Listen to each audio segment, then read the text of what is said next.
Baik, Alhamdulillah kita sudah pun bersama dengan narasumber kita pada hari ini. Kita sentuh mengenai dengan sambutan Hari Buah Pinggang Sedunia 2023 bersama dengan dua narasumber kita, ya Dini. Betul, Alhamdulillah di Rampai Pagi hari ini diserikan lagi dengan kehadiran dua narasumber. Yang pertama kita terus saja perkenalkan mereka ni Muammarah.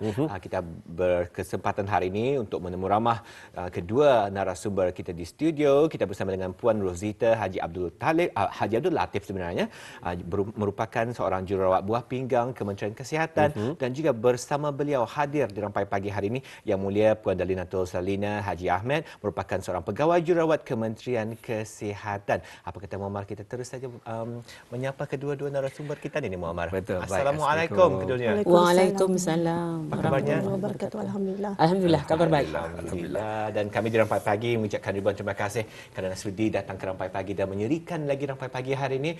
Bukan hanya menyerikan Rampai Pagi, tetapi sama-sama dapat membincangkan, memberigakan ya kepada penonton kita ni hari ini mengenai satu topik yang memang penting sekali untuk sama-sama fahami. Kita akan berbincang mengenai dengan sambutan Hari Buah Pinggang Sedunia tahun 2023. Jadi untuk tidak membuang masa, apa kata kita terus saja barangkali ajukan soalan ni barangkali ya. Betul. Kepada narasumber kita yang pertama, terus saya kita ajukan kepada Puan Rozita Haji Abdul Latif, merupakan seorang jururawat buah pinggang Kementerian Kesihatan. Kalau boleh tanyakan ni Puan, kita memang cukup maklum sekali dengan adanya yang sambutan Hari Buah Pinggang Sedunia akan diadakan tidak lama lagi ni Puan. Mungkin boleh dikongsikan apakah tema sambutan untuk tahun ini dan bila ianya sebenarnya akan disambut dan mengapa kita ni harus penyerang sama-sama memperingati dan juga menyambut Hari Buah Pinggang Sedunia. Silakan Puan.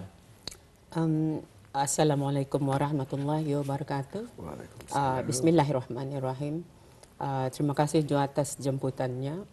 And seperti tahun-tahun yang lepas juga, sebutan Hari Buah Pinggang ini memang tiap tahun disambutlah.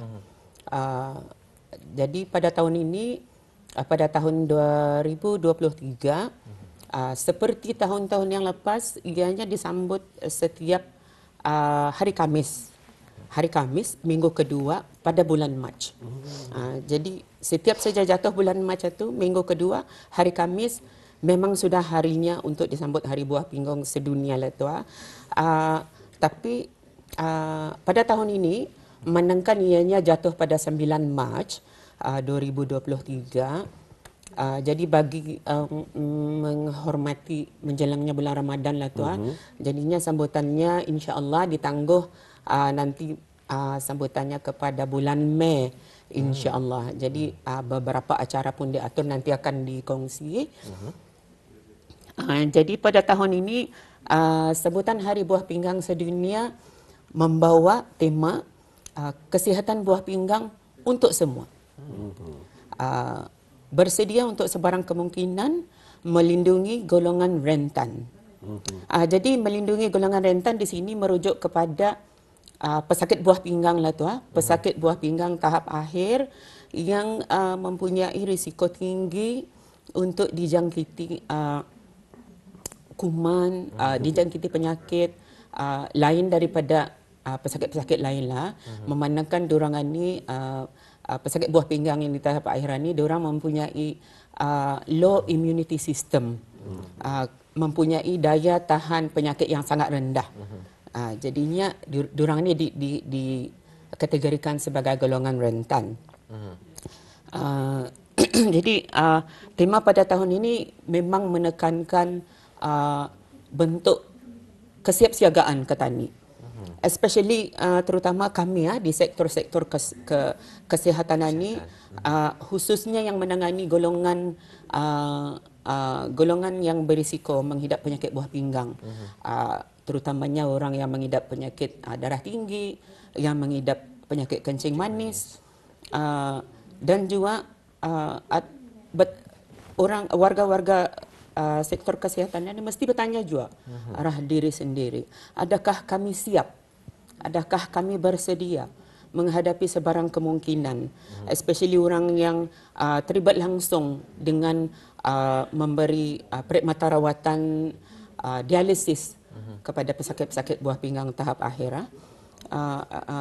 Jadinya contohnya saja, Ketani boleh imbas kembali hari tua masa negara dihambat dengan hambatan insiden wabak COVID-19.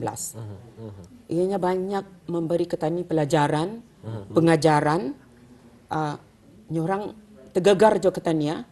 Tercabar jo sektor kesihatan pada masa itu dengan nyorang persediaan-persediaan yang perlu ditanai bersama. Itulah. Jadinya sambutan tiap-tiap tahun diadakan itu sebenarnya juga untuk menyuntik kesedaran kesedaran warga awam di luar sana betapa pentingnya menjaga kesihatan fungsi buah pinggang itu dikekalkan. Beri dia keutamaan kepada penjagaan buah pinggang sebab ianya dikatakan salah satu organ yang sama pentingnya macam jantung. Alright, itulah insya-Allah. Baik, itu antara penjelasan juga ya mengenai dengan tema berkenaan yang mungkin ada juga kaitannya dengan konsep ketani di negara Brunei Darussalam, Puan. Ya, ia memang relevan sebab seperti juga negara-negara maju, negara ketani Brunei Darussalam pun mempunyai kadar jumlah pesakit buah pinggang yang sangat tinggi. Jadinya macam Brunei Darussalam tren penyakit buah pinggang ini disebabkan oleh penyakit tekanan darah tinggi dan penyakit kencing manis. 3 serangkai orang ni Puan. Ya, 3 serangkai. Atau baru 2 serangkai itu. Atau baru 2. Yes. Yang satu satu penyakit darah tinggi, kencing manis. Jantung. And kalau ada kolesterol tinggi lagi, 3 serangkai itu. Itu dikatakan 3 serangkai. Jadi kenapa menjawab soalan Tuan tadi ya? Kesadaran itu mesti ada. Di sini saya ingin mengongsikan negara Brunei Darussalam punya kadar yang tinggi bagi pesakit buah pinggang tahap akhir, di mana pada tahun 2022 saja mencatatkan 200 pesakit buah pinggang tahap akhir yang meninggal dunia. Memang sangat menyedihkan, kadar yang sangat mengkhawatirkan. Dan pada tahun yang sama ini mencatatkan sebanyak 913. Ini data perolehan daripada Renal Registry ya. Perolehan tadi sana mengatakan 2022 ketani mempunyai kes 913. Daripada 913 itu 211 adalah kes baharu. Alright. Jadi cuba bayangkan kalau sekiranya jumlah ini dapat dibendung. Betul. Jumlah ini sekiranya dapat dibendung, pasti pusat-pusat dialisis, walaupun ketani ada 6 buah pusat dialisis yang terdapat di negara Brunei Darussalam, pasti akan penuh sesak ni. Betul. Yes. Jadinya sambutan ini juga diadakan selain daripada untuk menyuntik kesedaran orang ramai betapa pentingnya menjaga kesihatan buah pinggang ini, kami juga ingin mempromosi option-option atau pilihan-pilihan rawatan yang mesti dipertimbangkan oleh orang ramai, especially golongan-golongan pesakit buah pinggang tahap akhir, supaya mereka boleh menilai rawatan mana yang terbaik untuk mereka. Sebab masa ini banyak yang memilih rawatan cuci darah atau kami panggil juga hemodialisis, di mana diorang ini terpaksa pergi ke pusat-pusat dialisis yang terdapat di negara Brunei Darussalam 3 kali seminggu. Jadi di kesempatan ini sewaktu sambutan buah pinggang ini kami ingin mempromosikan yang ada lagi rawatan lain, rawatan penggantian buah pinggang ini, semada mereka memilih peritoneal dialisis atau melalui pembedahan penggantian buah pinggang. Betul. Untuk mengganti buah pinggang yang baru lah tu. Betul. Alhamdulillah. Jadi Puan, banyak sebenarnya telah pun dikongsikan mengenai dengan kepentingan kita menjaga buah pinggang Puan. InsyaAllah. Mungkin kalau boleh ditanyakan lagi soalan lanjut kepada narasumber kita yang seterusnya, Puan Delinatul Cecilia.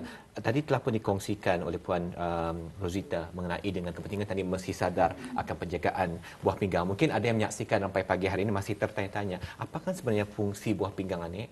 Kenapa tadi harus menjaga buah pinggang dan apakah terjadi jika kita mengabaikan penjagaan buah pinggang? Silakan Puan. Ya, terima kasih. Buah pinggang adalah salah satu daripada organ manusia yang amazing lah, kirakan anugerah Allah Ta'ala kepada manusia yang paling tidak ternilai, paling besar nikmatnya yang orang. Manusia mempunyai sepasang buah pinggang di mana antara fungsinya adalah untuk menapis kotoran ataupun lebihan cecair yang ada dalam badan manusia. Kotoran darah ini adalah asal sumbernya daripada makanan yang kita makan. Maksudnya apa yang kita makan itu mana yang baik jadi tenaga, mana yang lebih-lebihannya tu akan keluar melalui sistem pencernaan kita ni. Jadinya setiap hari 200 liter darah ditapis oleh atau dibersihkan oleh buah pinggang kita ni. Itu macam mana orang kerja kerasnya buah pinggang kita ni untuk orang survival kita ni ya. Di samping itu buah pinggang ini juga untuk berfungsi untuk menghasilkan sel-sel darah merah. Seperti yang kita ketahui badan kita ni diliputi oleh orang darah, sel darah merah yang fungsinya sangat penting. Tanpa sel darah merah yang mencukupi, badan akan jadi lesu dan lemah. Ia juga mengawal tekanan darah kita ni supaya berada di tahap yang normal.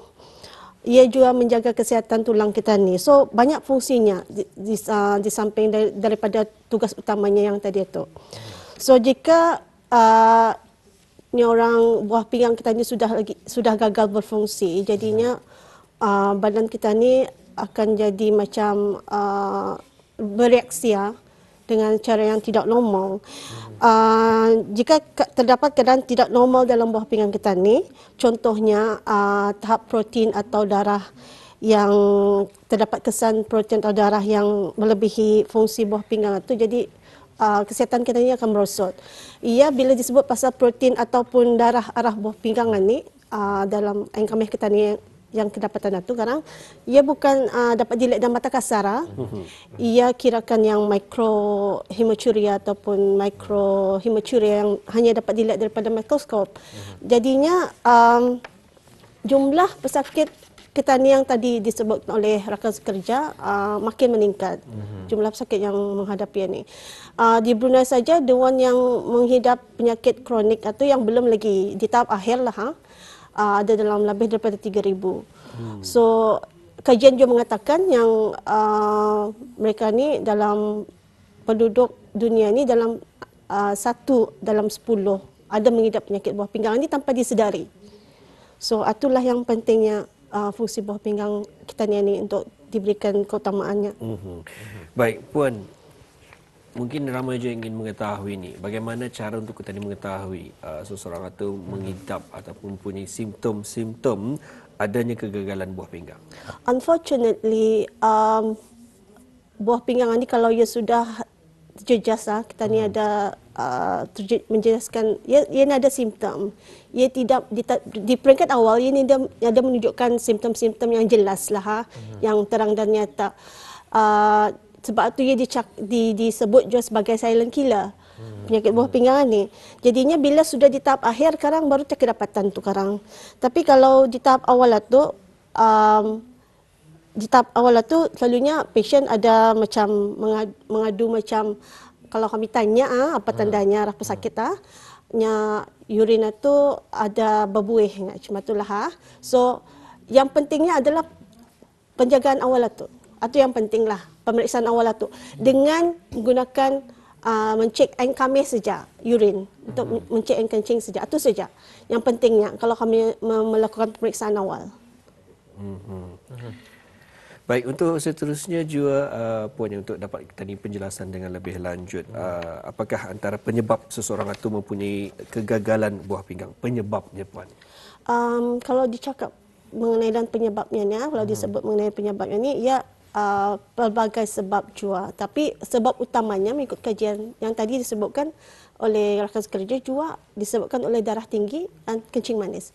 Itulah yang penyebab utamanya lah. Jadi kalau punya darah tinggi, seseorang itu sudah mengidap darah tinggi kencing manis, kalau boleh dijaga Jaga. di tahap itu sahaja, jangan sampai melarat ke penyakit buah pinggang.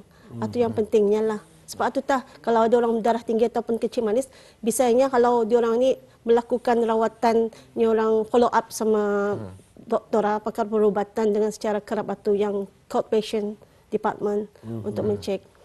Mungkin soalan berikutnya bertanyakan semula kepada Puan Rosita, kalau boleh dikongsikan di antara langkah-langkah pencegahan yang boleh diambil. Tadi telah mendengar tadi kepentingan tadi menjaga buah pinggang dan mereka penyebab-penyebab. Kalau mungkin boleh diterangkan pada penonton, dikongsikan apa antara langkah yang boleh diambil untuk tadi dapat menjaga buah pinggang tadi dan secara langsung dapat mencegah daripada menghidap penyakit buah pinggang. Silakan Puan. Alhamdulillah, soalan yang baguslah. Jadinya sambutan Hari Buah Pinggang ini selain daripada kita ni menekankan kesedaran, kesedaran macam mana kesedaran untuk mengutamakan kesihatan buah pinggang. Yang penting juga untuk kita ni tahu ialah langkah-langkah pencegahan. Okey, bila sudah orang datang ke doktor membagi tahunya buah pinggang kita ada bubus. Artinya bayangkan filter itu sudah boleh ditembusi dengan benda-benda yang tidak sepatutnya boleh tembus di sana. Jadinya kalau benda ni bila sudah ada macam ni harus seperti yang rakan saya bagi tahu tadi, ada kesedaran untuk merujuk diri sendiri ya. Masyarakat di luar sana harus faham ni. Rujukan awal itu penting untuk mengatur pengurusan perawatan yang lebih tepat. Jadinya langkah-langkah sebelum kita ni mesti menyimpan juga kesedaran bahawa prevention is better than cure. Alright, langkah-langkah penjagaan itu mesti kita ni pikirkan juga arti macam sekarang ini pun senegara mengambil langkah-langkah ini. Durang ke sekolah-sekolah memberi ceramah-ceramah daripada anak-anak kecil sampai ke jabatan-jabatan kerajaan diberi leaflet untuk menimbulkan kesedaran. Jadi langkah-langkah ini seperti menjalankan cara hidup sehat, sentiasa aktif, memilih makanan yang tepat dan betul dalam porsi yang betul supaya kita ni dapat menjaga berat badan yang seimbang. Makan secara sihat dan pantau berat badan pantau tekanan darah, kurangkan pengambilan gula, pengambilan garam, minum air yang secukupnya. Alright, jangan sampai buah pinggang atau kering. Berhenti merokok kalau boleh. Bukan senang pulang tu. Jadinya itulah di antara-antaranya. Buat pemeriksaan buah pinggang untuk ketani tahu macam mana tahap fungsi buah pinggang ketani. Okey, ini sebenarnya semua sekali penting. Sebenarnya banyak lagi yang sebenarnya akan dikongsikan dalam langkah-langkah penjagaan ini. Jadi, apa yang penting ialah buat saringan awal, rujukan awal, ada kesedaran pada diri sendiri, terutama masyarakat di luar sana, betapa pentingnya kesihatan buah pinggang untuk menjamin kehidupan yang lebih berkualiti. Di atas keterbatasan waktunya, Jom Muammarah, mungkin tadi boleh ajukan soalan yang rasanya cukup penting juga untuk dibincangkan mengenai dengan sambutan Hari Buah Pinggang sedunia ya. Mungkin kepada Puan Dalinato boleh dikongsikan di antara pengisian barangkali untuk sambutan Hari Buah Pinggang sedunia bagi tahun 2023 ni, silakan. Menyebut pasal sambutan ini, actually kami pun very excited kalau mengadakan sambutan ini. Jadi unfortunately ianya demi untuk menghormati bulan yang mulia ni, Syakban, Ramadan, and then after that Hari Raya. So that's why kami mengadakan nanti di bulan Mei, time Hari Raya lah. So everybody will be excited to do it. So tapi dalam bulan Syakban dan Ramadan ini kami tumpukan dari segi orang sambutan, dari segi kesyukuran dan keagamaan seperti macam mengadakan doa kesyukuran, tahlil bagi Allah ya Rahman pesakit kami yang sudah kembali ke rahmatullah itu. And then juga khatam Al-Quran, mengadakan majlis khatam Al-Quran. So lepas itu sekarang sambutan ini bukannya sekali saja kami buat lah. It's going to be all out sepanjang tahun. So it's not just macam one off punya sambutan. So untuk lepas Hari Raya kan, which is in April dalam bulan Mei, kami akan now because kita ni mesti mempromokan secara besar-besaran benda ni, sambutan ni. So macam untuk bulan April sama Mei kami akan mengadakan kami menggunakan platform-platform yang ada masa ni macam media sosial, TikTok, IG, Facebook di mana kami membukakan TikTok contest di mana orang ramai boleh orang membuat video and then upload ke media sosial kami. Okey, video tu berkaitan dengan apa saja berkaitan dengan buah pinggang. Dia orang boleh membuat konten mengenai apa saja yang berkaitan dengan buah pinggang, upload ke social media dan buat hashtag World Kidney Day Brunei _23. Boleh di hashtag ataupun di add ke IG kami ataupun Facebook kami dan TikTok. Ada hadiah menarik yang akan menanti bis kita bagi yang ikut serta dalam TikTok kontes ni. Di samping itu juga yang membagi kami excited juga kami akan orang macam 8 pagi juga bersiaran ke 4 daerah. Kami mengadakan Jerayawara, ke Tutong, ke KB, Brunei Mora of course, and ke Temburong, ke daerah Temburong. Di mana di sana nanti kami akan mengadakan pelbagai aktiviti kesihatan seperti pemeriksaan kesihatan, pameran kesihatan dan juga forum dan ceramah untuk kesedaran, memberikan kesedaran kepada orang awam mengenai dengan penyakit buah pinggang, langkah pencegahannya dan apa rawatannya.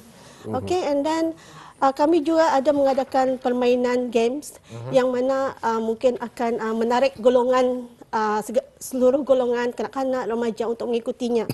Dan juga di samping itu kami akan mengadakan larian amal. Larian amal is either virtual run seperti yang di screen, virtual run atau fun run. Kami akan mengadakan aktiviti macam mana ni sepanjang tahun lah.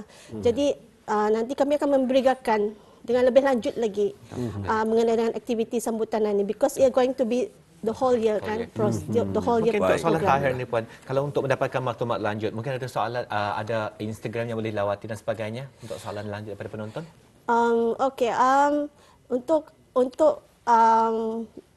Untuk pertanyaan lanjut, maklumat lanjut, kita bolehlah melayari kami punya IG, official IG, Instagram sama Facebook. Type saja search WKD Brunei _23. Alhamdulillah. So di sana insya-Allah akan diupload segala informasi yang akan dibuatlah. Baik, alhamdulillah. Kita ucapkan terima kasih kepada narasumber kita pada hari ini berkesempatan iaitu Yang Mulia Puan Dalinatul Sisilia binti Haji Ahmad dan juga Puan Rosita binti Haji Abdul Latif. Sekali lagi terima kasih dan assalamualaikum. Waalaikumsalam warahmatullahi wabarakatuh.